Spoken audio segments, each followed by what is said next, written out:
ونؤمن به ونتوكل عليه ونعوذ بالله من شرور أنفسنا وسيئات أعمالنا من يهده الله فلا مضل له ومن يضلل فلا هادي له أشهد أن لا إله إلا الله وحده لا شريك له وأشهد أن محمدا عبده ورسوله اللهم صل على محمد وعلى آله وأصحابه ومن تبعهم بإحسان إلى يوم الدين على الله توكلنا ربنا افتح بيننا وبين قومنا بالحق وأنت خير الفاتحين. Alhamdulillah, pada malam ini kita dapat bersama-sama dan kita sambung pelajaran kita pada surah yang baru pada malam ini, iaitu surah Ad-Dukhan. Surah Ad-Dukhan, kita telah habis membicarakan berkenaan dengan surah Az-Zukhruf sebelum pada surah Ad-Dukhan ini, itu surah Az-Zukhruf. Dan pada malam ini kita masuk pada surah yang baru, iaitu surah Ad-Dukhan. A'udzu billahi minasy syaithanir rajim.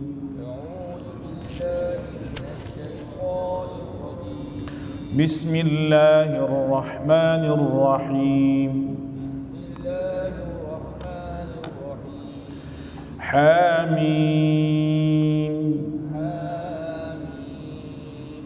Wal kitabil mubin.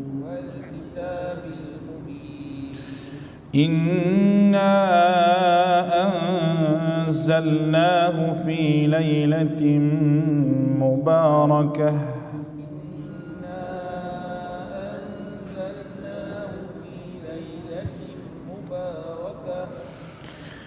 Inna anzalnahu fi lailatin mubarakah.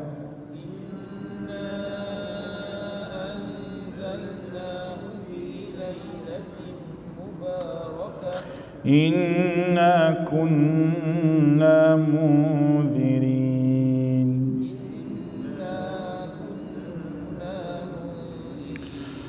Fiha yufraqu kullu amrin hakim.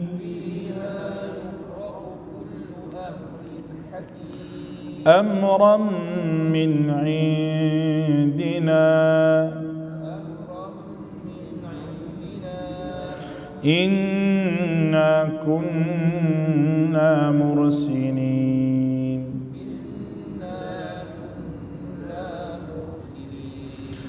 Rahmatan min rabbik. Innahu huwas samiul alim.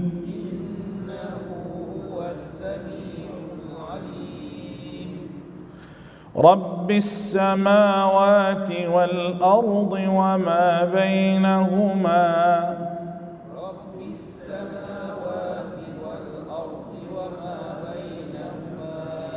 In kuntum muqinin.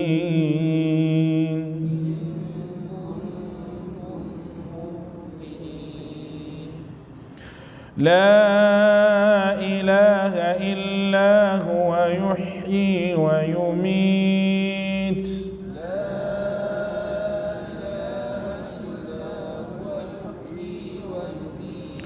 Rabbukum wa rabbu abaikumul awwalin.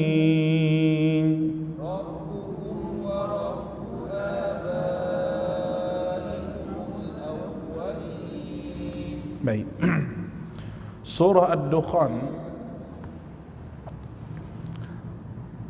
itu dakwah surah Ad-Dukhan ini sama seperti surah-surah sebelumnya, yaitu tauhid fid du'a, tauhid dalam permintaan, wa tauhid fi isti'anah, dan juga tauhid dalam minta tolong. Tidak boleh berdoa selain daripada Allah, dan tidak boleh meminta selain daripada Allah Ta'ala kecuali dalam kurungan asbab yang diberikan oleh Allah. Dalam surah Ad-Dukhan ini ada beberapa kesamaran. Di antara kesamaran dalam surah Ad-Dukhan, musyrikin mengakui bahawa tidak ada sesiapa pun yang dapat mengubah ketetapan Allah dengan perantaraannya. Musyrikin mengakui bahawa tidak ada sesiapa pun dapat mengubah ketetapan Allah dengan perantaraannya, dan Allah adalah pemilik dan penguasa seluruh alam tanpa sebarang sekutu dan wakil. Namun mereka masih percaya bahawa pujaan-pujaan ataupun ilah-ilah yang mereka dapat mendengar seruan mereka dan membawa perkara yang berkaitan untuk perhatian Allah Ta'ala. Maknanya mereka diseru selain daripada Allah ni, mereka mempercayai bahawa apa yang mereka seru itu mendengar apa yang mereka minta untuk dihadapkan ke hadapan Allah. Oleh itu mereka merasakan bahawa perantaraan ditolak, tetapi adalah tidak mengapa kalau menyeru pujaan-pujaan tadi yang berkemungkinan diterima oleh Allah Subhanahu wa Ta'ala dengan mereka menyeru tadi. Maka jawapan dia, apakah yang mereka pasti roh-roh itu dapat mendengar? Roh-roh yang mereka seru itu dapat mendengar. Apakah roh-roh yang diseru itu mengetahui masalah dan hajat mereka? Apakah roh itu berkuasa melakukannya? Ya, ini mereka tidak mendengar, tidak mengetahui dan tidak memiliki kuasa. Maka surah Ad-Dukhan dengan tegas menjawab kepercayaan ini. Surah Ad-Dukhan dia jawab soalan tadilah. Apakah roh ini diseru itu mendengar ataupun mengetahui masalah yang dihajatkan, ataupun roh itu berkuasa melakukan apa sahaja, melakukan apa yang dia minta? Tentunya tidak. Dia nak jawab ketiga-tiga soalan ini, disebutlah surah Ad-Dukhan ini. Intisari kepada surah ni, kalau kita baca pengenalan berserta galakan terhadap Al-Quran ini. Yang keduanya dakwah surah. Sesungguhnya Allah jualah yang maha mengetahui, mendengar. Allah Ta'ala jualah yang maha mendengar lagi maha mengetahui. Ayat yang ke-6, iaitu ada ancaman takhwif duniawi dan ukhrawi, ada tabsyir duniawi dan dalil akli bagi membuktikan tauhid. Baik, kandungan surah ayat 1 hingga 6 ni itu pengenalan Al-Quran. Ayat yang kedua sumpah dengan Al-Quran. Yang ketiga jawab kepada sumpah, tidak ada suatu tempat pun dalam Al-Quran yang boleh diragui, dan ancaman dunia bagi yang orang menolak Quran. Ayat yang ketiga. Baik, Hamim. Hamim, demi kitab yang menjelaskan. Wal kitabil mubin. Wal kitabil mubin, Al-Quran yang jelas lagi nyata. Itu tidak ada lagi sebarang tempat kesamaran setelah Al-Quran ini disebut sebagai benda yang jelas. Jelas lawan dia samar. Maka Al-Quran ini bukan jenis kesamaran. Semua sebut jelas dengan bukti dan dengan dalil. Wal kitabil mubin, inna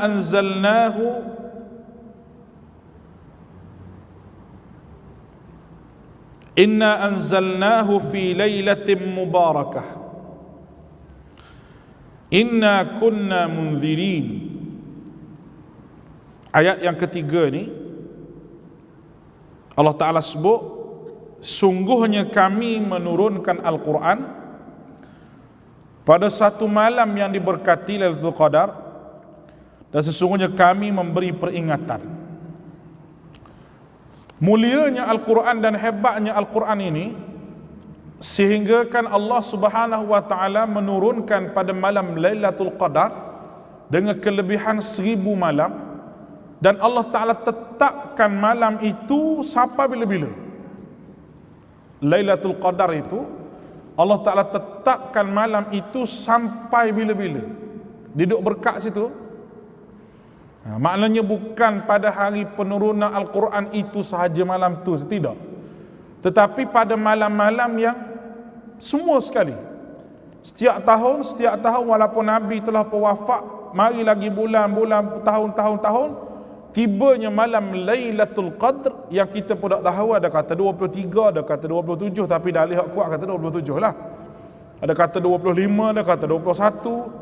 Malam-malam yang ganjil, tetapi malam itu diberkati Allah, dan malam itu malam yang berharga, khairum min alfisyahr pada ayat yang lain, iaitu malam yang lebih baik daripada 1000 bulan, ditetapkan oleh Allah kerana keagungan dan kehebatan Al-Quran itu sendiri. Macam kalau contoh kita ke hari kemerdekaan, 31 Ogos merdeka negara ini daripada penjajah. Jadi kita sambut 31 sampai bila-bila lah kita kata.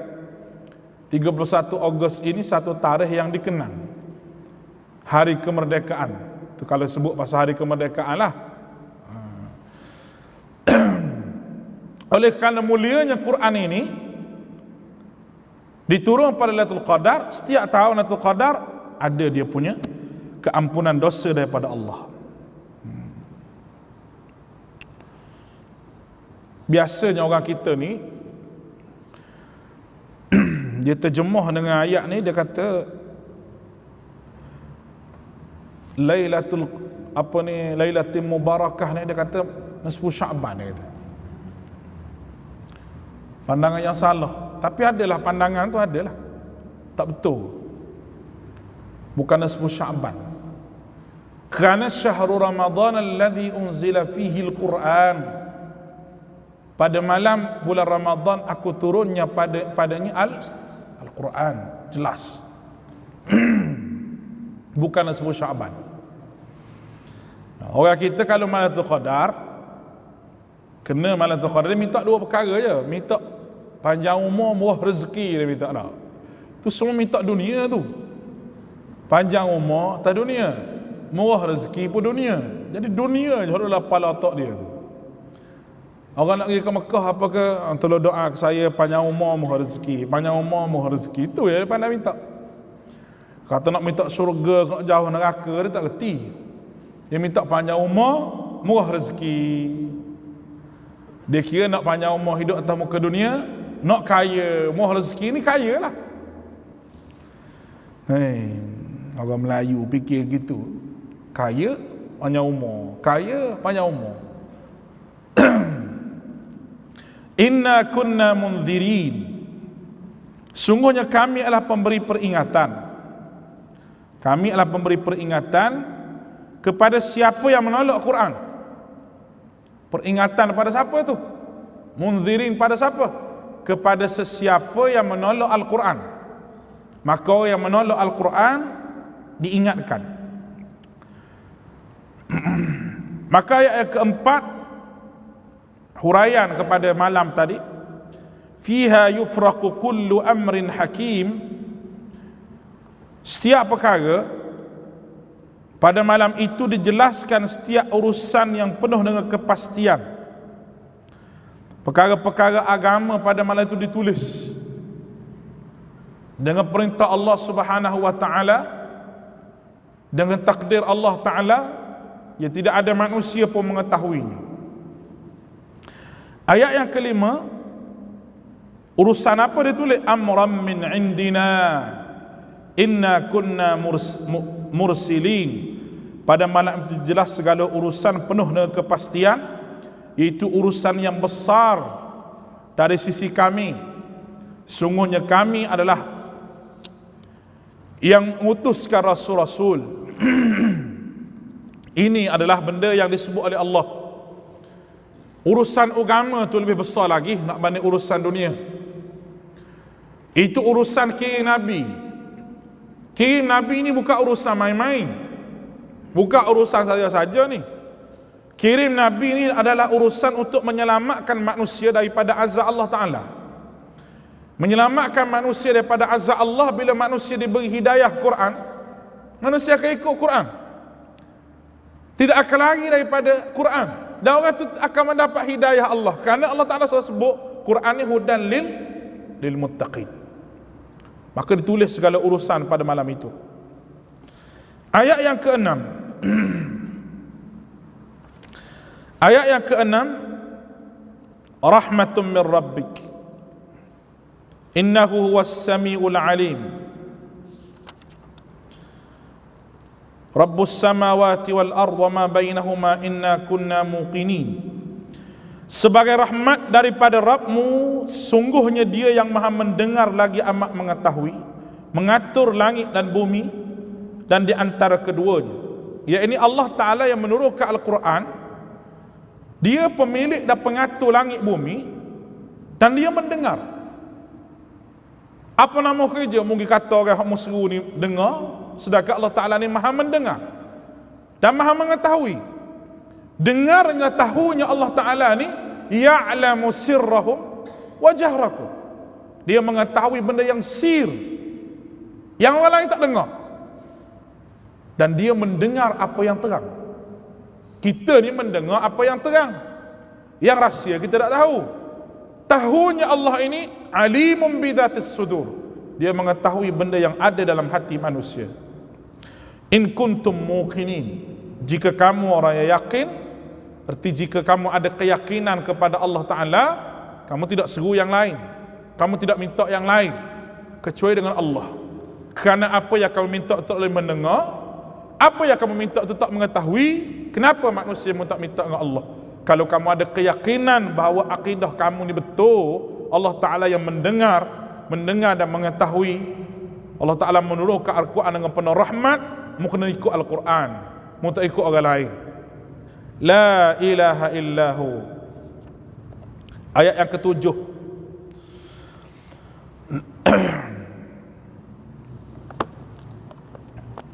Ayat yang ke-7.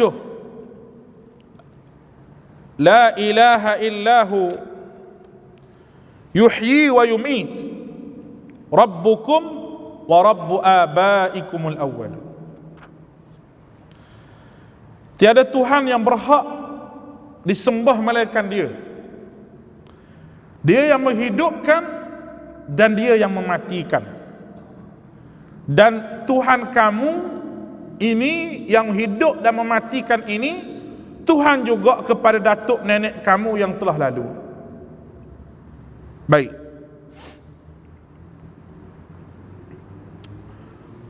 Apabila orang ni dia fikir bahawa orang mati ni ada hubungan dengan orang hidup, memang ada hubungan. Dari sudut doa orang mati itu sampai kepada orang hidup. Doa orang mati, doa orang hidup sampai kepada orang mati. Mabuk airnya tadi. Dalam kereta tu ada air kelapa saya minum tadi. Orang yang hidup berdoa sampai. Kalau kita wakaf apa tu, kata Imam Ahmad, sampai. Yang menjadi perselisihan sekarang, dia fikir guna kepala otak dia ni, musyrik Mekah ni, siapa-siapa sahaja orang nak syirik pada Allah, dia akan fikir lagu ni. Dia akan fikir bahawa dah sampai, bermakna ada hubungan. Dan apakah bila kita minta dengan orang dalam kubur ni untuk kita, tak boleh ke? Sebab ada hubungan tadi. Mesti orang dalam kubur ni segi hidup, dia minta dengan Allah Ta'ala, sebab dia dengar apa yang kita sebut. Bila kita doa dengar, maka yang ni pun dengar lah. Tu pemikiran dia. Dan fikir lagu ni musyrikin Mekah pun fikir juga. Rupa-rupanya tidak. Rupa-rupanya tidak. Malahan kalau kita tengok bahawa Aisyah menegaskan orang mati tidak mendengar. Walaupun ada hadis yang merupakan khabar wahid tentang orang mati itu mendengar, tetapi tidak boleh menyalahi Al-Quran yang mutawatir dan qat'i. Walaupun ada hadis. Baik. Sebab apa? Sebab akidah perlu berlandas kepada Al-Quran. Kita hanya boleh tahu, kecuali kita hanya boleh tahu satu perkara yang sir, yang rahsia, apabila Allah Ta'ala sebut pada kita dan Allah Ta'ala akan sebut pada Nabi. Yang orang tak faham sekarang ni, orang ambil dalil Nabi tahu orang dalam kubur tu. Contoh Nabi kata innahuma, mereka kedua ini diazab oleh Allah. Nabi tahu. Nabi Allah Ta'ala beritahu kerana mukjizat. Beza dengan Tok Syekh ni duk bercakap di kubur ni dengan orang mati.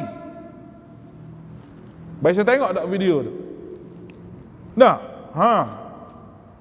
Lalu anak murid kepada orang Tok Syekh ni, Tok Syekh ni sendiri dia kata bahawa Nabi pernah mendengar, dan saya diberi karamah oleh Allah Ta'ala mendengar dalam kubur. Itu salah. Kerana Aisyah menegaskan orang mati tidak mendengar. Tidak mendengar. Itu ketegasan dalam hadis Nabi SAW. Dan apabila Quran ni sebut begini, maka akidah kita kena pakai akidah Quran. Dan Nabi sendiri, Nabi pergi di kubur, Nabi buat apa? Nabi doa pada orang dalam kubur. Kerana doa itu sampai. Dan Allah Ta'ala buka hijab, nak beritahu bahawa Nabi ni ada mukjizat dia. Dengarlah kubur, Nabi tolong dia. Di situ nak beritahu bahawa kita hanya boleh tolong orang mati ni dengan doa. Allahumma ighfir lahu warham, boleh tolong dia. Hak selebih lagi masa dia hidup atas muka dunia lah tolong dia. Tu pun kalau kita doa betul-betul kena cara dia, kalau tak kena cara Tuhan tak terima juga. Fiqh hadisnya di situ. Bukan bermaksud bahawa orang dalam kubur tu akan mengetahui apa yang kita minta. Oleh kerana itu kita minta dengan dia. Apabila kita minta dengan dia, dia pun minta lah dengan Allah Ta'ala. Itu adalah satu benda yang salah. Dan surah ni Ad-Dukhan ni, nak jawab satu, ayat nombor 6 ni merupakan dakwah kepada surah ini. Allahu Akbar. Kemudian ayat yang ke-9. Ayat yang ke-8 tadi, tidak ada ilah yang berhak disembah, diibadahkan yang benar kecuali Allah, yang menghidup, yang mematikan, Rabb kamu dan juga Rabb bapak-bapak yang terdahulu daripada kamu. Bal hum fi syakkin yal'abun.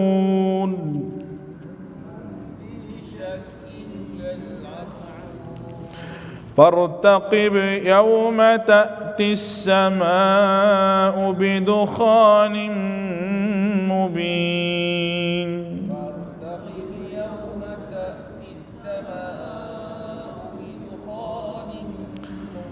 يغشى الناس هذا عذاب أليم ربنا اكشف عنا العذاب إنا مؤمنون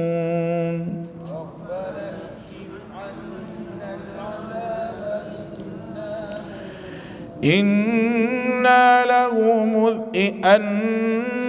لهم الذكرى وقد جاءهم رسول مبين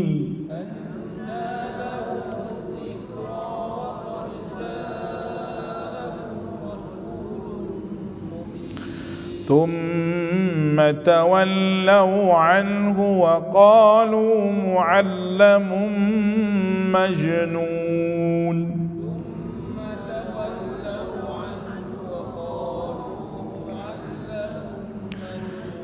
إنا كاشف العذاب قليلا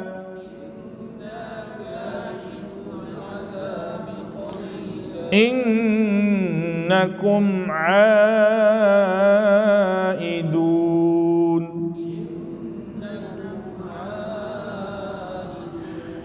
يوم نبطش البطشة الكبرى إنا منتقمون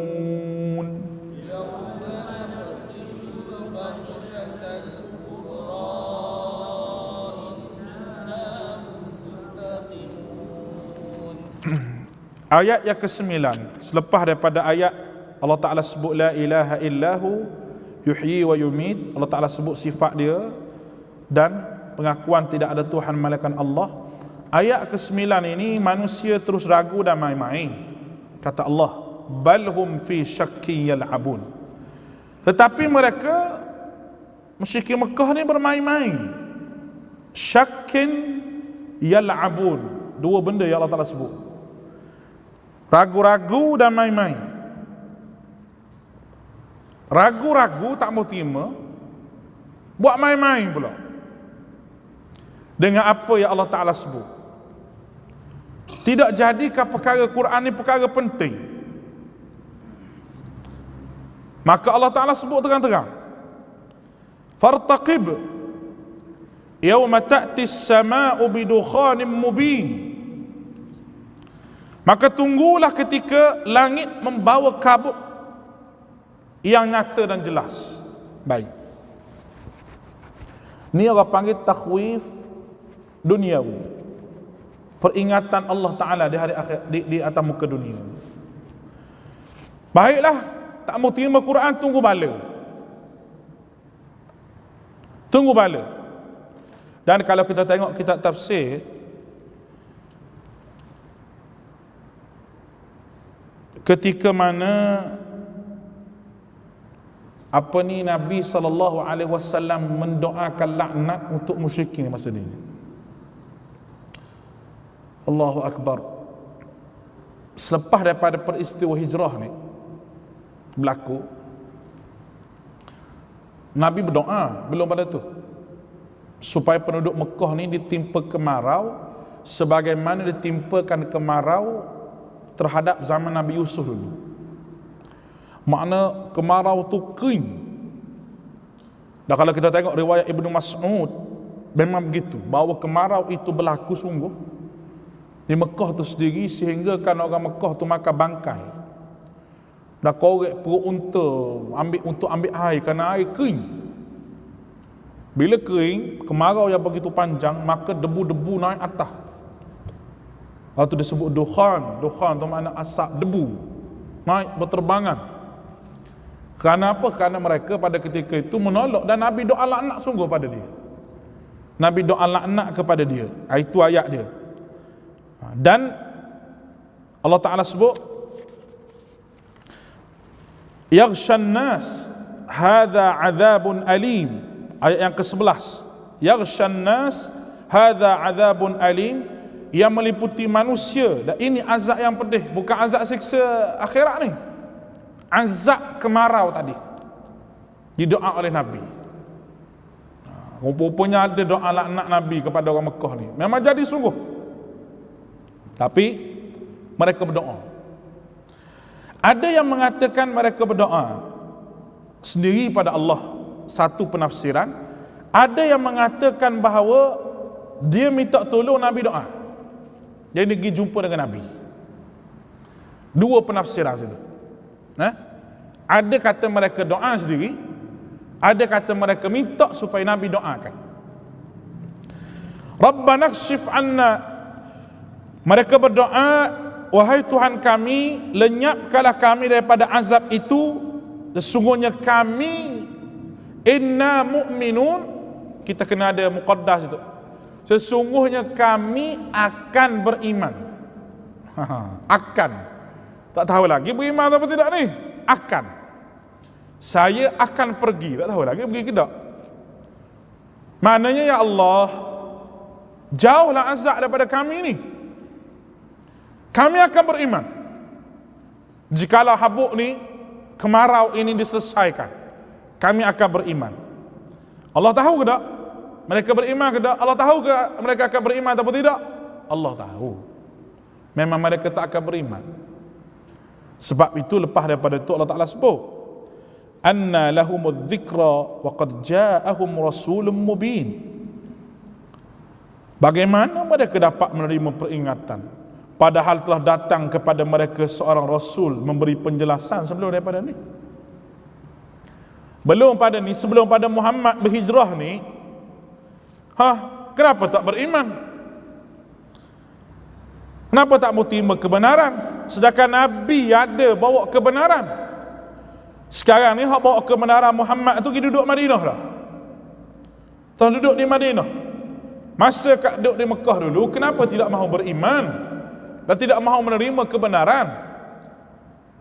Allah panggil nasi dah jadi bubur dah. Kenalah kamu azab Allah Subhanahu wa taala. Ayat nombor 14. Kemudian mereka berpaling daripadanya dan berkata, dia seorang yang menerima ajaran daripada orang lain dan pula seorang gila. Baik, memang Allah Subhanahu wa taala terima dak apa yang mereka minta, dan memang Allah taala angkat bala itu kepada mereka. Sebab kalau kita tengok bahawa umat Muhammad ni dia bukan jenis bala sebagaimana umat yang lepas. Dia tidak bala yang begitu teruk sebagaimana bala Allah Ta'ala hancurkan kepada umat-umat terdahulu. Dan musyrikin Mekah ni orang panggil hanya disentuh oleh Allah Ta'ala dengan benda ni. Oh, dia rasa minta dengan Muhammad, dia minta dengan Allah Ta'ala, dan dia beri keyakinan bahawa kami akan beriman. Dan sememangnya Allah Ta'ala tahu mereka tidak akan beriman. Sebab apa? Kemudian apabila Allah Ta'ala selesai semua apa yang mereka minta itu, mereka berpaling dan mereka berkata, dialah seorang yang menerima ajaran daripada orang lain. Mu'allamun, maknanya dia ni ada orang lain yang ajar dia.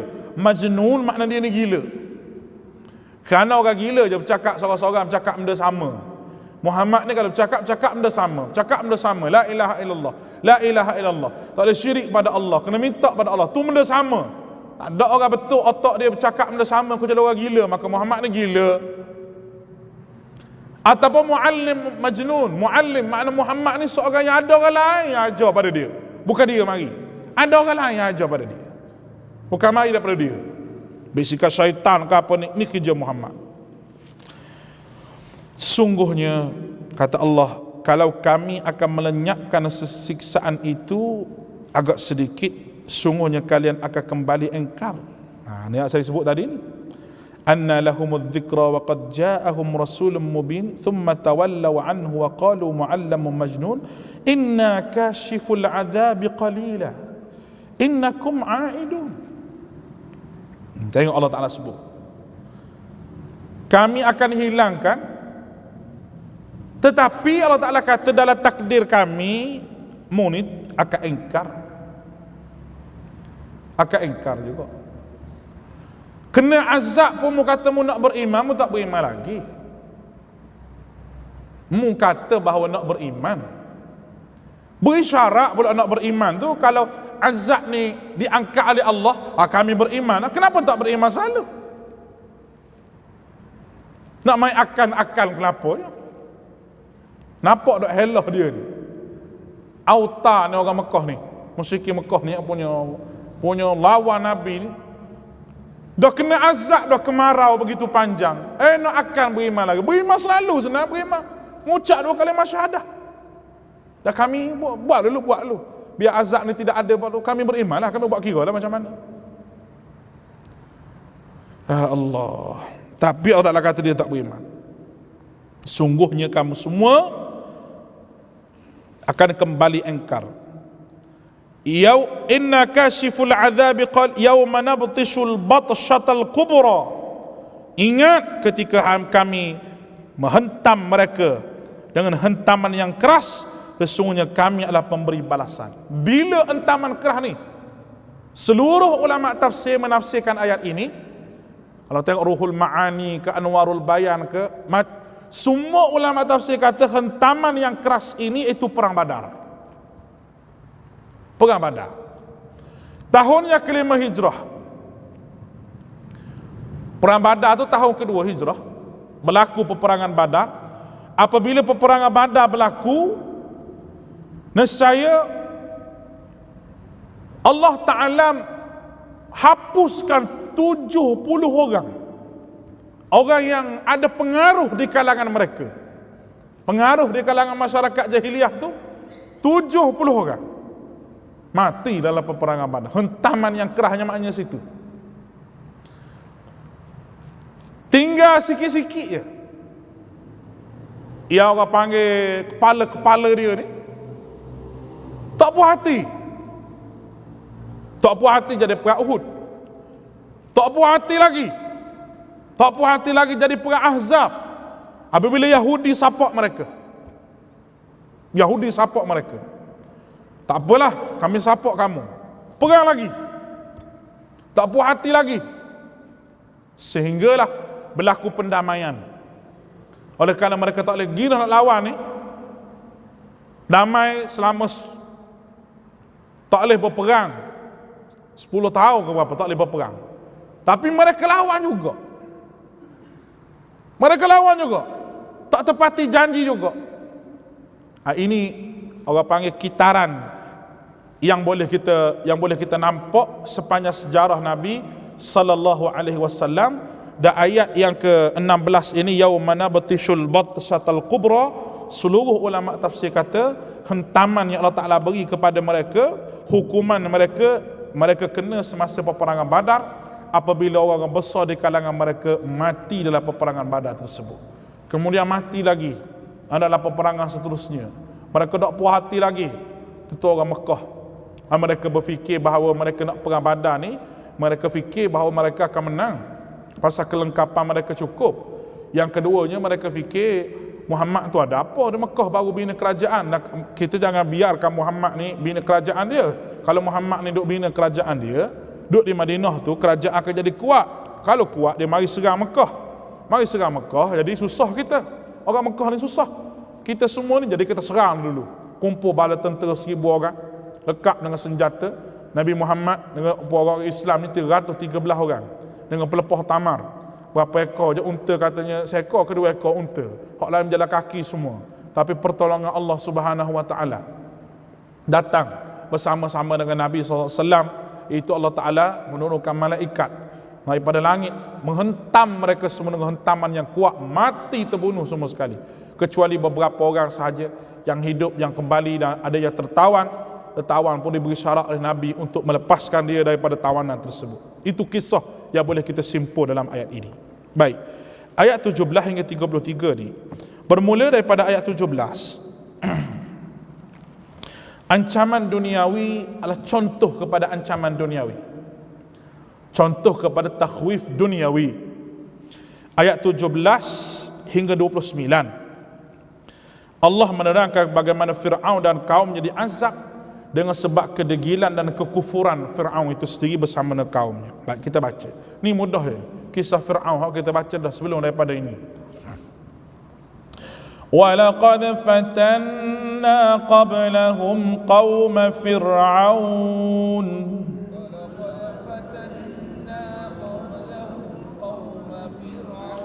وَجَاءَهُمْ رَسُولٌ كَرِيمٌ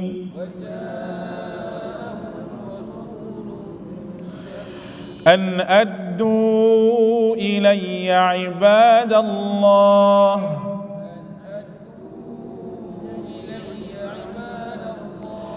إني لكم رسول أمين وألا تعلوا على الله إني آتيكم بسلطان مبين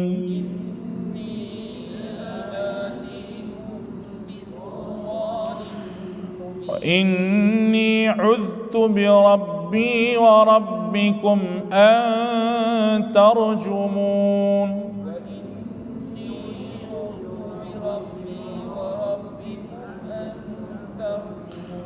وإن لم تؤمنوا لي فاعتزلون فدعا ربه أن هؤلاء قوم مجرمون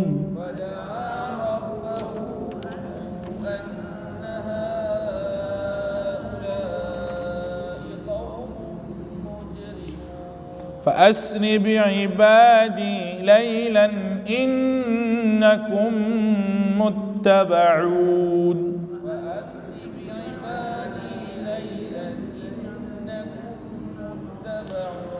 واترك البحر رهوا innahum jundun mughraqun kam taraku min jannatin wa uyun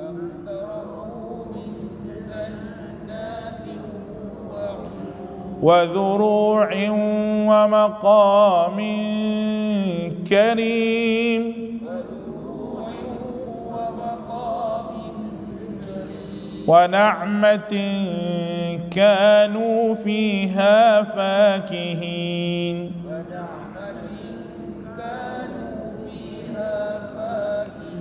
كذلك وأورثناها قوما آخرين فما بكت عليهم السماء والأرض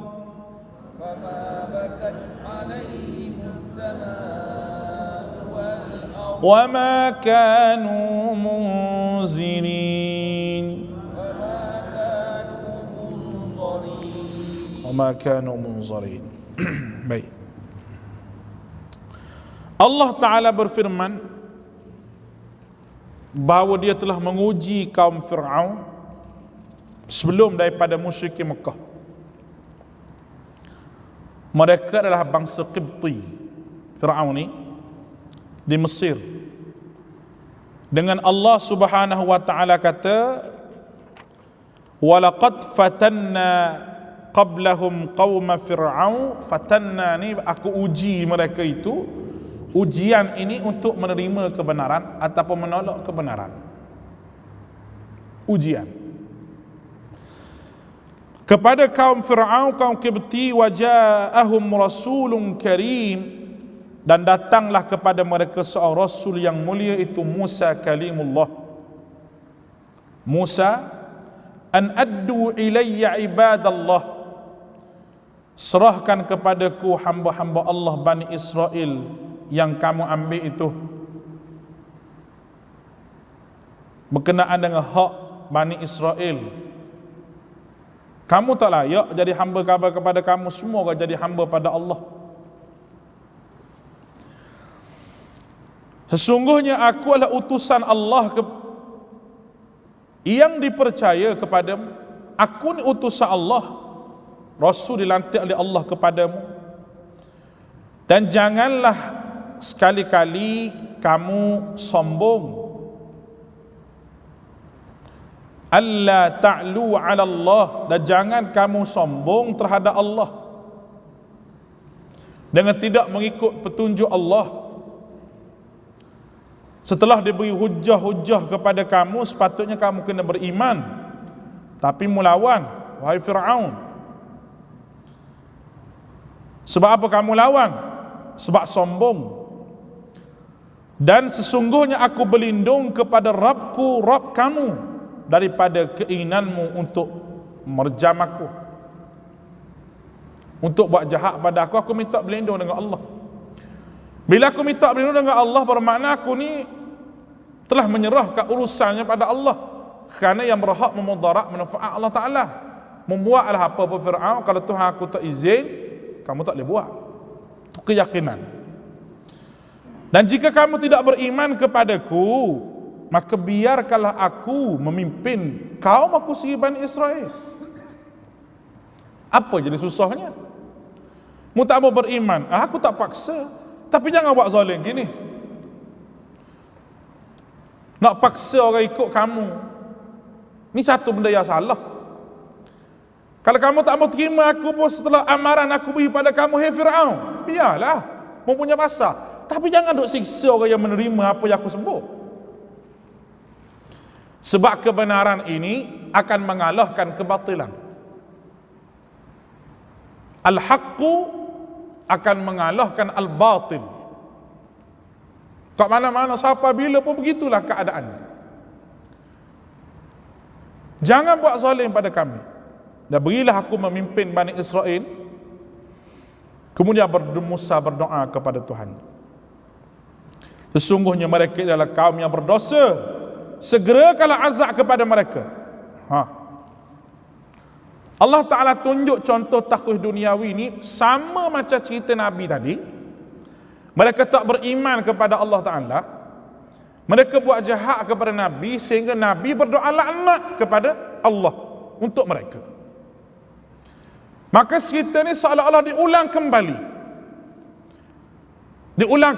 Fir'aun telah buat khianat kepada kaum Bani Israel, tetap diajak supaya beriman, yang menyebabkan Nabi Musa berdoa khas untuk mereka. Dan apa yang mereka dapat? Allah Ta'ala berfirman, maka berjalanlah kamu dengan membawa hamba-hambaku pada malam hari, sungguhnya kamu akan dikejar. Allah Ta'ala suruh Nabi Musa bawa, dan biarkanlah laut itu tetap terbelah, sesungguhnya mereka adalah tentera yang akan ditenggelamkan. Nabi Musa bawa kaum dia sampai depan laut. Laut itu terbelah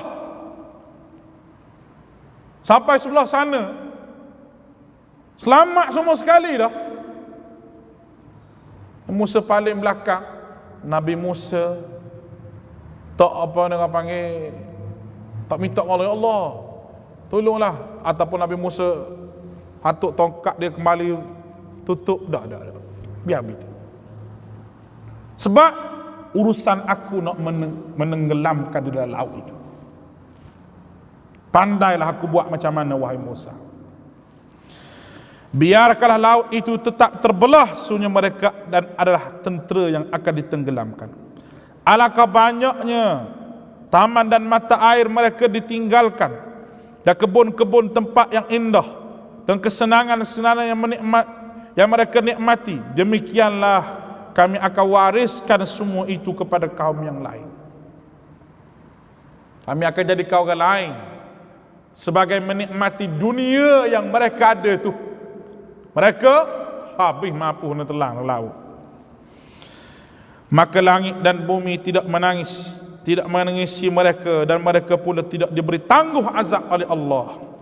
Dan sesungguhnya kami akan selamatkan Bani Israel daripada siksa yang menghinakan, daripada azab Fir'aun. Sesungguhnya dia adalah orang-orang yang sombong, salah seorang daripada melampaui batas. Dan sesungguhnya kami pilih mereka dengan pengetahuan kami di atas bangsa-bangsa itu, dan kami telah memberikan kepada mereka di antara tanda-tanda kekuasaan kami, di dalamnya terdapat ujian yang nyata. Baik, Allah Ta'ala sebut tadi watrukil bahra rahwa, biarkan laut. Ketika Nabi Musa seberang, saya sebut tadi, Musa adalah memukul tongkatnya ke laut agar kembali tertutup, agar menjadi penghalang kepada Fir'aun. Tapi Allah Subhanahu Wa Taala memerintahkan biarkan begitu saja. Nabi Musa buat begitu tu sebab khawatir, sebab takut akan sampai Fir'aun ke sini. Tapi Allah kata tak, biar begitu. Aku nak tunjuk pada dia kekuasaan aku macam mana. Watrukil bahra rahwa, biarkan laut itu.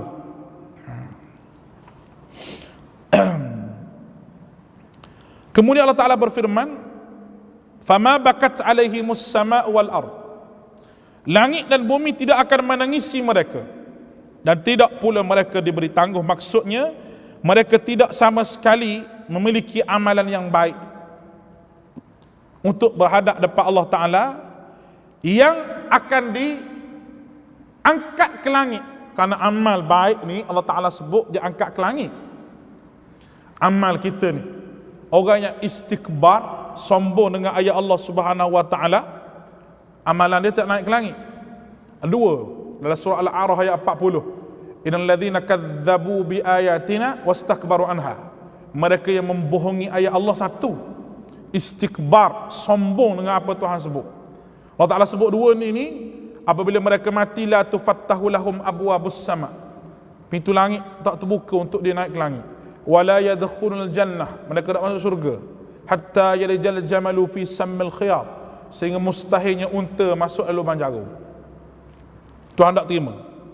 Langit menangisi, maknanya kata Ibn Katsir ni, mereka tidak sama sekali memiliki amalan yang baik, kerana amalan mereka tidak dinaikkan oleh Allah Ta'ala. Langit seolah-olah tidak ada apa-apa pun, tidak berasa apa pun mereka itu dilaknat oleh Allah Subhanahu wa taala kerana tidak ada amalan yang mereka boleh dihadapkan depan Allah sebagai hujjah bahawa mereka hamba Allah, kecuali azab yang sengsara yang Allah Taala berikan kepada mereka. Maka benda ni semua Allah Taala kata min Fir'aun innahu kana 'aliyan, dari Fir'aun yang sombong kepada kami. Fir'aun itu sendiri adalah orang yang sombong pada Allah, sebagai salah satu daripada Allah tak nak tunjuk kepada kita orang sombong ni ada macam Fir'aun, dan azab dia kena begini, dan semuanya akan ada setiap umat itu orang sombong, orang sombong, orang sombong. Dan manusia sombong ni boleh jadi sombong sampai jadi macam Fir'aun, sampai tahap mengaku dia tu diri dia tu Tuhan. Wallahu ta'ala alam. InsyaAllah kita sambung pada esok. Ada lagi sedikit tafsir berkenaan wa laqad ikhtarna ala ilmin al alamin. InsyaAllah kita sambung esok. Wallahu a'lam. Sallallahu alaihi wasallam. Assalamualaikum warahmatullahi wabarakatuh.